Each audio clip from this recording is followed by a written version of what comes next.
A ver, Tren Maya, empezamos. Buenos días, señor presidente. Buenos días, miembros del gabinete. Eduardo Esquivel Ancona, SDP Noticias. Yo quiero preguntarle, señor presidente, ¿qué está haciendo la Semarnat con el caso en la península de Yucatán de las granjas porcícolas? Son 257 granjas porcícolas en la península de Yucatán. Solo en Yucatán hay 222 granjas. Todas es un monopolio que se llama Quequén. Pero el caso es que estas granjas contaminan los ríos subterráneos, los mantos freáticos, porque las heces fecales de los animales y su orina, lo que les dan de comer es nitrógeno y eso hace mucho daño. Y como el piso es calcáreo, se filtra. Entonces esto sí, las comunidades mayas, sobre todo en Jomún, que hay la más grande de todas estas, pues ya lograron parar la empresa, pero los abogados de la empresa están queriéndola volver a abrir. Las comunidades están muy molestas, pues porque se está contaminando el agua para beber, los ríos subterráneos, los cenotes, ellos viven del turismo, pero aquí pues no están los artistas para protegerlos, no están los jueces, bueno, los jueces sí están, pero por las demandas que han hecho las comunidades mayas de esto. Entonces, se calcula que es muy alto la contaminación, sobre todo las cercanas a Jomún. Y hay otra cuestión que también tiene muy preocupadas a las comunidades son en la península, en Yucatán, en específico aquí de Yucatán, lo que es las eólicas, porque se han instalado eólicas que están acabando con manglares, porque las ponen muy cerca del mar para aprovechar el viento, pero estas son muy pesadas y el suelo que está ahí en esta región pues es calcáreo, como ya le habíamos dicho. Entonces sí tiene problemas para los cenotes. Como no tienes, Yucatán no tiene cerros, solo tiene un poco de serranía en Ticul, pero no tiene cerros, entonces hay contaminación visual. Las comunidades se quejan que hace ruido y también se quejan que están acabando con los manglares. Calculan que 2.500 hectáreas de manglares han acabado estas eólicas. Hay mortandad de aves y de murciélagos. Los murciélagos son muy importantes para lo que es la polinización. El Enequén depende de eso para su polinización y varias flores. Hay que recordar que la mejor miel del mundo es de esa zona, ¿no? Y están acabando con eso, la mortandad de pájaros y de murciélagos. Entonces, ¿qué está haciendo la Semarnat? Yo veo buena intención del gobierno local de Yucatán de hacer energía renovable, pero creo que ahí no es el lugar pues, ad hoc para hacer ese tipo de energías. No es como Tamaulipas o como Oaxaca, ahí tienen otros problemas. Habría que buscar lo que dicen ellos, las comunidades que les gustaría tener energía renovable, pero de las hidroeléctricas que están en Chiapas, o una de ciclo combinado a gas natural que contamina menos, pero las eólicas no son las pruebas. Esa sería mi primera pregunta. Bueno, le vamos a pedir a la secretaria de Medio Ambiente de que nos informe. Ella ha estado trabajando en toda la península de Yucatán y me informan que ya se han clausurado 5 granjas y se está haciendo un trabajo. Tenemos que cuidar la península porque es un medio ambiente muy rico en flora, en fauna,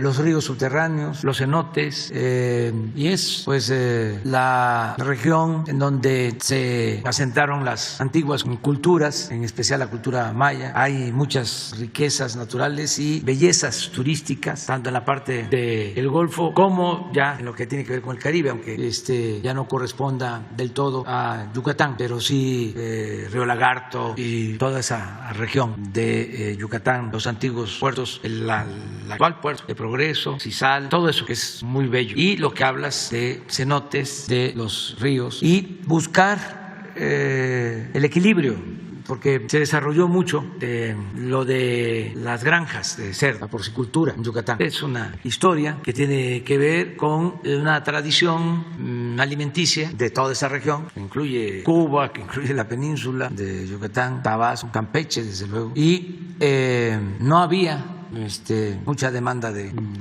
mejor dicho, no había producción de cerdos suficiente para la demanda. Y primero en canoas se compraban los cerdos de Chiapas y de Tabasco para llevar a Yucatán. Pasó el tiempo y ya con la carretera pues se llevaban los cerdos de Michoacán, del centro del país, que eran las zonas productoras de cerdo. Y de repente, por el puerto de Progreso, con la entrada de alimentos, empiezan a crearse las granjas de cerdos y además se protege el mercado. No podía uno entrar a Yucatán con un sándwich o una torta, algo que fuese hecho con carne para proteger su producción avícola y de cerdos.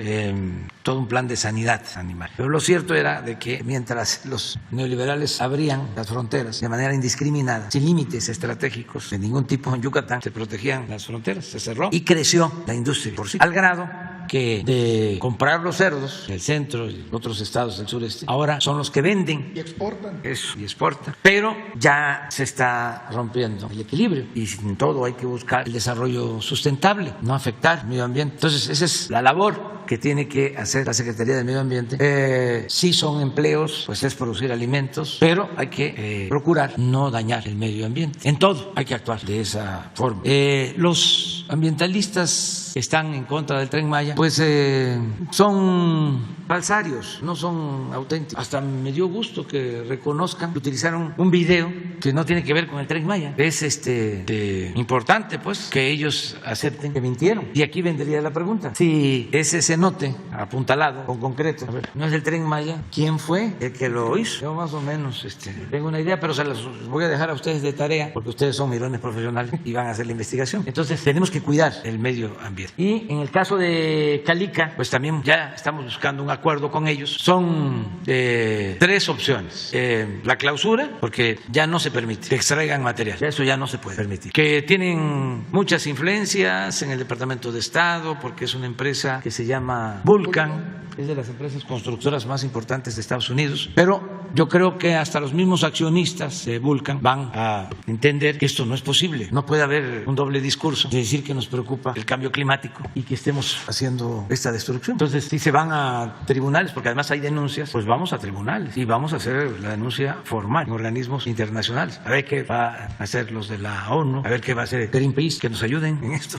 Esa es una opción. La otra opción es importante para ellos y para todos, es buscar un acuerdo para que esa área impactada, más otras 2,000 hectáreas que tienen ahí, se puedan convertir en un parque turístico. Tienen también pegado al mar la concesión de un puerto que puede ser utilizado como puerto de cruceros. Estamos hablando de una de las zonas más bellas del mundo en cuanto a playas, el Caribe. Eso es lo segundo. Y lo tercero es que les compramos el terreno completo. Tenemos un avalúo de cuánto cuesta y tenemos recursos para convertir eso en un parque natural. Toda esta zona, esto es importante también que la gente lo sepa, eran bienes nacionales y se crearon fideicomisos, era de la nación. Y en el periodo neoliberal se fueron apoderando de todos estos terrenos. Pero bueno, ya no nos vamos a meter a hacer una arqueología de lo agrario. Ya se tiene que respetar la posición, lo que ya se llevó a cabo desde el punto de vista jurídico. Aunque la verdad fue un gran abuso. El periodo neoliberal es sinónimo de saqueo. Salinas reforma el artículo 27 de la Constitución. Y ahora, aunque les parezca increíble, hay ejidatarios que son dueños de 5, de 10,000, de 20,000 hectáreas. Claro,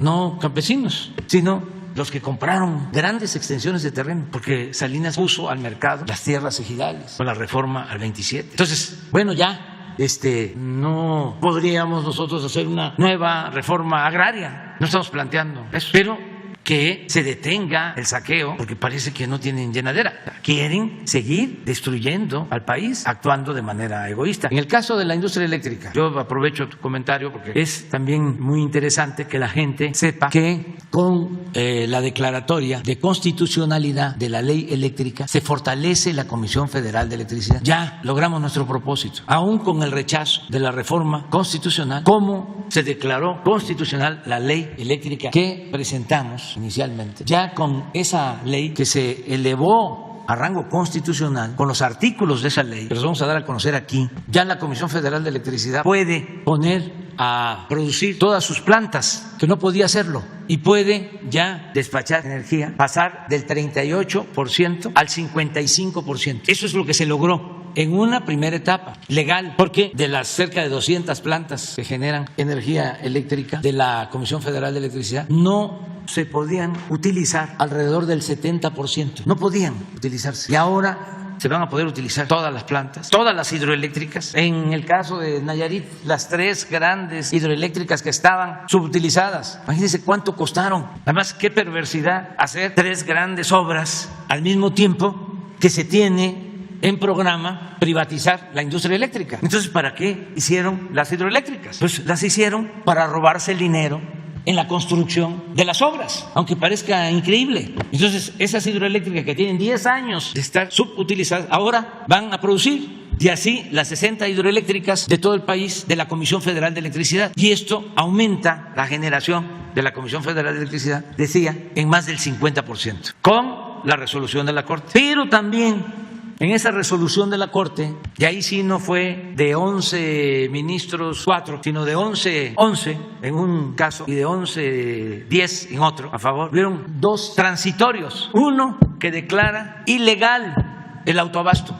Ya, todo esto que hicieron de una simulación de que Iberdrola produce energía, pero al mismo tiempo forma una sociedad y tiene sus clientes, pues ya no puede hacerlo. Solo se permite el autoabasto si se trata en efecto de una empresa que utiliza la energía que produce. Si se trata de una acerera, de una minera, en esos casos sí, pero no es producir. Y te vuelvo socio, aunque tengas Oxxos, y de esa manera vas a tener la ventaja, porque si estamos en el sistema de autoabasto que existía, no pagamos por la transmisión.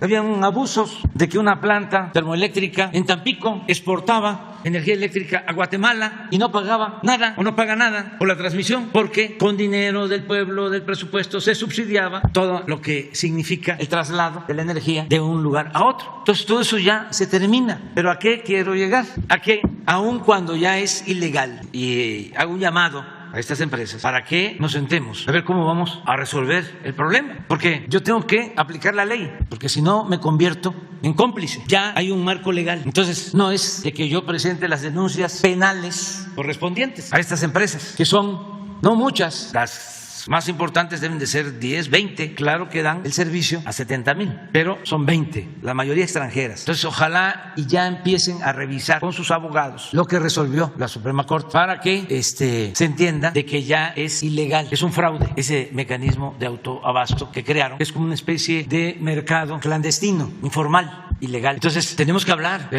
Yo no puedo hacerme de la vista gorda, no lo voy a hacer. Yo también no quiero que lo primero sea las demandas penales. Lo primero es un llamado a sentarnos al diálogo. Estoy terminando de hacer el análisis de quienes están en la ilegalidad completa, que violan la Constitución. Entonces vamos a buscar un proceso de transición donde desde luego no se perjudique al pueblo, se proteja a la Comisión Federal de Electricidad y al mismo tiempo se les den opciones a quienes de manera consciente o inconsciente actuaron al margen de la ley. Entonces vamos a llevar a cabo este acuerdo. Puedo decirle al pueblo de México que se logró el propósito de proteger a la Comisión Federal de Electricidad, que vamos a cumplir el compromiso de no aumentar el precio de la luz, y que también estoy muy contento porque se nacionalizó el litio, que es un mineral estratégico, que significa el futuro de las industrias y de la tecnología que se va a emplear en el mundo. Entonces eso se logró, enfrentamos todos los obstáculos. Quiero mandar mi agradecimiento a los legisladores, diputados, senadores que apoyaron la reforma en materia de minería para que el litio sea propiedad de la nación y que no se cometa ningún abuso, que a ningún país extranjero, ninguna empresa, ninguna corporación foránea quiera apropiarse de lo que es del pueblo de México.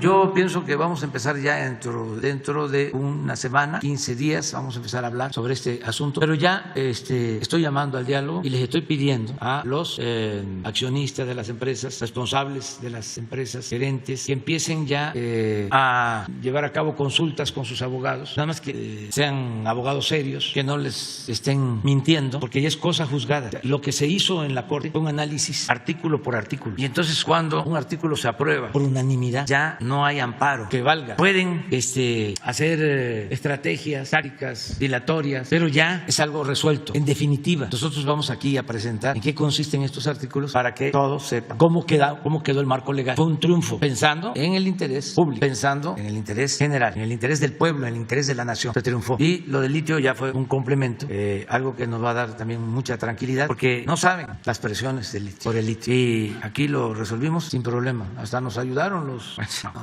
No voy a... En una segunda pregunta, señor presidente, ¿qué posibilidades hay de que a estos famosos que están en contra del Tren Maya se les pudiera dar un poquito de historia de la península de Yucatán? En el sentido de que el tren en Yucatán, las primeras vías se pusieron en 1875, hasta 1910 el gobierno porfirista hicieron vías casi de 1,000 kilómetros entre Campeche y Yucatán, y no se tienen reportes de que hayan hecho daño a los mantos freáticos. No se tienen ningún antecedente, no hay antecedentes. Luego en 1950 se inauguró el Palenque a Valladolid, que es el que se está usando para el Tren Maya, para los tramos, son 600 kilómetros, y no tampoco se tienen estos antecedentes de daños al medio ambiente, como sí lo tienen otras, como lo que ya hemos dicho, lo de Calica, como lo son las granjas porcícolas, como es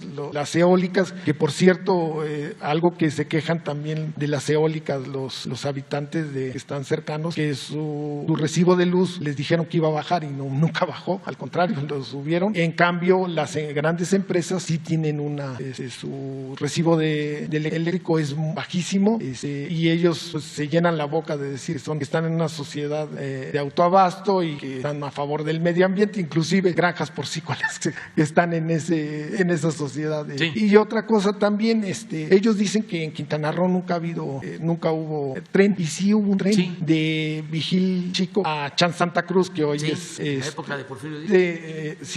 Ese se estrenó, inclusive era para tropas y era para acabar con la guerra de castas y sacar ahí sí hubo desforestación, porque era para sacar la madera preciosa y el chicle del chico zapote. Entonces es decirles a estos, yo dudo que Eugenio Derbez o sea Laisha Wilkins sepan qué fue la guerra de castas, no lo dudo mucho.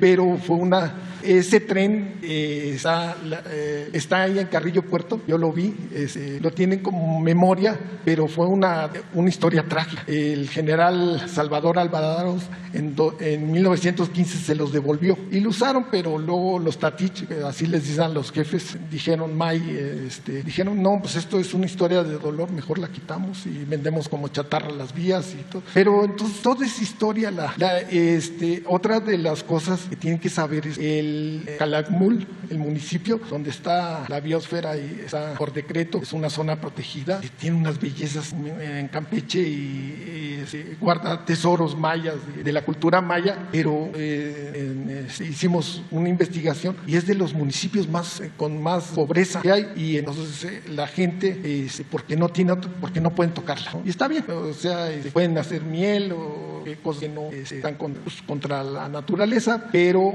no tienen, entonces hay veces que es el cultivo queman para cultivar para autoconsumo de maíz, de frijol. Entonces el Tren Maya sí les viene a dar otra opción, les va a ayudar mucho, les va a ayudar muchísimo a tener otra cosa, y entonces yo creo que son sensibles estos famosos. Los voy a invitar a ver si platicamos. Sí. Me estás dando una buena idea. Sí. O sea, los voy a invitar a ver cuáles son sus dudas y se las aclaro. A ver si acepta, ¿no? Que platiquemos, porque es desconocimiento, o sea, no es mala fe, y no creo que sea que les hayan pagado. O sea, yo creo que se creyeron lo de la destrucción. A mí me pasa, ya lo he dicho aquí, de repente Jesús Ernesto en la casa me cuestionó, oye, ¿cómo están destruyendo la selva? A ver, chamaco. Y le tuve que explicar por qué, porque en su escuela pues, hay pues, el amor, que es algo muy bueno, a la naturaleza, como los niños ya están formados, mejor formados, en eso es en lo que se ha avanzado, sin duda, en la conciencia ecológica en los últimos tiempos. O sea, ellos están más avanzados que nosotros, generacionalmente hablando. Entonces, ya les expliqué, ya se entendió, pero hay que pues empezar por todo lo que fue la entrega de las grandes extensiones de terrenos durante el Porfiriato, la explotación de las maderas, la tala de las caobas, que es la reina de las maderas, la madera preciosa de más valor, todas las puertas, los edificios de madera, las mesas, escritorios de Europa, de Nueva York, es caoba de la Lacandona y del sureste, y todos los procesos pues, que se han vivido en el sureste. Lo que hablabas del tren, que lo empieza a proyectar el general Cárdenas cuando el general Mújica era secretario de Comunicaciones, y luego lo inicia Ávila Camacho, el tren del sureste, lo termina y lo inaugura Miguel Alemán. Y lo que dices, ¿no? Primero, ¿cómo era la comunicación? Por barcos.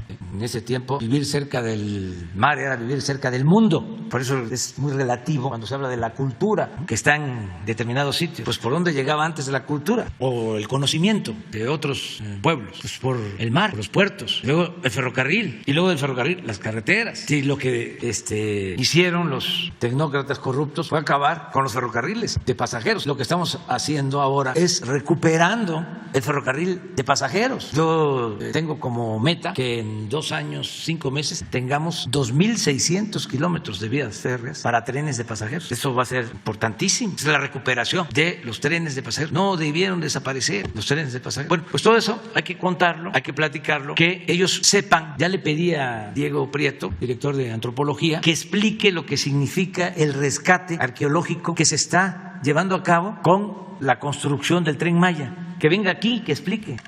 Eso lo podemos hacer lo más pronto posible. Tenemos pues como 100 arqueólogos, si no es que más. Tenemos biólogos, tenemos un equipo multidisciplinario para el cuidado del medio ambiente, para el cuidado de los sitios arqueológicos. Entonces sí conviene que se informe más sobre esto. Va a venir Diego para lo arqueológico, y que también vengan de medio ambiente para explicar lo de cenotes, ríos submarinos, lo del cuidado de flora, de fauna nativa, todo lo que se está haciendo. Es importantísimo porque no es nada más el tren para comunicar a las ciudades actuales, es comunicar también las antiguas ciudades mayas, y todo eso significa pues rescate, cuidado, conservación. O sea, no es construir un tren, es un plan integral de desarrollo sustentable lo que se está haciendo. Aquí hay una compañera, Aide, sí, que quedó ayer. Buenos días, presidente. Aide Rivera, de Código Libre. Tengo una pregunta. Fíjese que tenemos un grupo de vecinos de Valle de Bravo, del Observatorio Ciudadano de la Cuenca Valle de Bravo a Manalco. Ellos están denunciando que hay obras de construcción irregulares en la zona. Son obras de un desarrollo inmobiliario y hotelero llamado Stupa Ranch Residencial y Stupa Ranch Hotel. Lo que ellos argumentan es que están causando un daño ambiental que podría resultar irreversible, ya que se está haciendo en una zona protegida que afecta a una de las zonas de captación de agua más importantes que alimentan el sistema Cutzamala. También comentan que ellos tuvieron una negativa de Semarnat y de Profepa justamente por este daño que está implicando. La denuncia tiene más de un mes que se planteó y la construcción continúa. ¿Usted está enterado o podría darnos algún posicionamiento al respecto? No estaba enterado, pero hoy mismo lo vemos. Hoy mismo va a haber respuesta. Sí, porque aún cuando sea tarde, porque va a ir hoy mismo una brigada de la Secretaría de Medio Ambiente allá, y ojalá y nos des toda la información para que se actúe de inmediato. Muy bien, presidente, gracias. Otra pregunta, aprovechando que están aquí la secretaria Rosa Isela. Comentarle, ayer el INEGI publicó una encuesta sobre la percepción de seguridad en México, donde dicen que 6 de cada 10 personas se sienten inseguras en la ciudad en la que viven. Acaban de plantearnos que la incidencia delictiva está bajando y todas las acciones que está implementando el gobierno. Sin embargo, esta tendencia se ha mantenido durante un año. ¿Qué es lo que podría hacer o qué acciones tienen planteadas como gobierno para poder ayudar a bajar esa percepción de inseguridad? Bueno, seguir trabajando todos los días como lo estamos haciendo, vamos avanzando. Es complejo en algunos delitos, sobre todo en los homicidios. Nos ha costado, ya lo he explicado eso. Es más, podríamos poner una gráfica de homicidios de 5 años a la fecha o de 10 años a la fecha. Se van a dar cuenta de cómo año con año crecía. Y ya no hablemos de lo que sucedió cuando se declaró la guerra al narcotráfico. Entonces, esto Este es el principal problema que enfrentamos. Miren cómo iba. Este es el 15, 2015, 16, 17, 18. Aquí entramos nosotros. Pero miren esto. Aquí había de un año a otro hasta 15% o 20% de crecimiento en homicidios. Entonces llegamos, todavía nos tocó, por ejemplo, 3.041 homicidios en un mes. Esto ya fue con nosotros. Paramos el crecimiento y nos llevó mucho tiempo dedicarnos a detener, y hasta hace 6 meses empezamos a tener esta tendencia. En marzo se nos subió, pero ya la tendencia va a la baja. Por eso es este 13% en el caso de los homicidios. Ahora, ¿cuál es la estrategia que se hacía aquí? Y antes, desde luego, se apostaba solo a lo coercitivo. Este gobernador de Texas, que quiere ser candidato a la presidencia por el Partido Republicano, una vez dijo que yo estaba mal porque sostuve de que para enfrentar el problema de la violencia, pues no se podía solo con violencia, que la violencia no se puede enfrentar con la violencia, no se puede apagar el fuego con el fuego, no se puede enfrentar el mal con el mal. Y dije, abrazos, no balazos. Entonces yo lo entiendo, él tiene una concepción distinta como los conservadores en México y en el mundo, que todo lo quieren resolver con el uso de la fuerza, con cárceles, con amenazas de mano dura, con leyes más severas. Entonces, ¿qué estamos haciendo nosotros? Bueno, los que estamos aquí, nos reunimos todos los días de 6 a 7 de la mañana. Eso nunca se había hecho. Y trabajamos de manera coordinada la Guardia Nacional, la Secretaría de Marina, la Secretaría de Defensa, la Secretaría de Seguridad Pública. Todos los días nosotros recibimos el parte de lo que se registra en el país, el reporte de todos los delitos. Les puedo decir que ayer no fue un día tan malo en homicidio, fueron 56 en el país, pero antier fueron 90. Y esto es de atención permanente. Entonces, ¿qué es lo que nos ha permitido esto? Atender las causas, atender a los jóvenes, que tengan oportunidad de trabajo, de estudio, fortalecer valores culturales, morales, espirituales, evitar la desintegración de las familias, la república de la fraternidad. Entonces, desde luego, cero corrupción. Pues si en vez de Rosa Isela, ya lo he dicho, estuviese García Luna, pues entonces sí, no iba a estar fácil, ¿no? Si se protegiera a delincuentes. Aquí, por eso la sección de cero impunidad. Puede ser que cometan el delito porque fueron audaces y se sienten poderosos y con mucha fuerza, pero no hay impunidad. Se detiene a quien sea. Nada de que yo tengo influencia con los de arriba. Eso se terminó. Entonces, eso ha ayudado, pero lo que ha ayudado más de todo son los programas sociales. Ahora, esto es homicidio doloso, pero si vemos secuestros, lo que decía Rosa Isela, 10 años, ¿no? No tienes la lámina de secuestro. Miren esto, 74% menos de víctimas. Bueno, esta es la realidad. Y tú dices, ¿y la percepción? Pues la percepción también mejora, porque yo creo que hay la encuesta del INEGI. A ver, esto es el INEGI. Pero todo esto, 13, 14, 15, 16, 17, aquí llegamos, 18, y miren cómo vamos. Percepción, este es INEGI. Okay. Es decir, este es lo que sale ayer y que reproduce, pues no sé, la señora Denise, o digo, no, a lo mejor ella no, pero de que México 4º lugar en violencia en el mundo, o sea, pues eso va a seguir pasando, porque pues son asuntos de tipo político. Es como cuando la pandemia, ¿sí? Habían personas, afortunadamente no muchos, que querían que nos fuera mal para poder decir, son unos incapaces, no pudieron con la pandemia. Pues es igual a esto. Entonces hay que estar diario informando. Lo de ayer, de que no había yo visto el periódico Reforma, pero que estaba en primera plana el que no habían contado bien los votos en la Suprema Corte. A ver si hoy pongo primera plana, a ver si hay porque a lo mejor ofrecen disculpa. Frenón al Tren Maya. Y entonces no aclararon. A ver. Sí. Fue un manotazo del presidente. 11 ministros, de la mayoría, pues no simpatizantes. 11 que suscriben el acta de ayer sobre el cómputo de los votos. Y aún así, ¿qué periodismo es este? Es un periodismo inmoral. Y muy visto, muy leído. Es como el caso de Martín Moreno y de otros, o sea, aunque se les esté demostrando, no, y pueden ir a la iglesia todos los domingos, siempre lo digo, confesar y comulgar, nada más para dejar en cero el marcador y volver otra vez, y de nuevo el domingo a confesar y a comulgar. Olvidan los mandamientos, eso es hipocresía. ¿Qué no pueden ellos decir? Pues nos equivocamos y publicar el acta de ayer de los ministros. Entonces, lo de la percepción que tú planteas, pues hay que seguir informando, por eso todos los días 20 se está haciendo un informe sobre seguridad, y bueno, a nosotros nos importa mucho el que se dé en el país y estamos trabajando en eso, y yo tengo que agradecerle mucho a la Secretaría de la Defensa, a la Secretaría de Marina, a la Guardia, hacen un trabajo extraordinario, porque es seguridad pública, es proteger las instalaciones estratégicas, es proteger a la población civil en casos de desastre. cuando hay temblores, cuando hay inundaciones, incendios. ¿Dónde están ahora los soldados? Pues allá en Nuevo León y en la reserva, hablando de medio ambiente de San Luis Potosí, allá en la Huasteca, se llama El Cielo, una de las zonas más bellas de México. Si hay un incendio, ¿cuánto tiempo llevan allá, general? 28 días. ¿Y cómo va el avance? En Tamaulipas está como el 70% y en Nuevo León el 98%.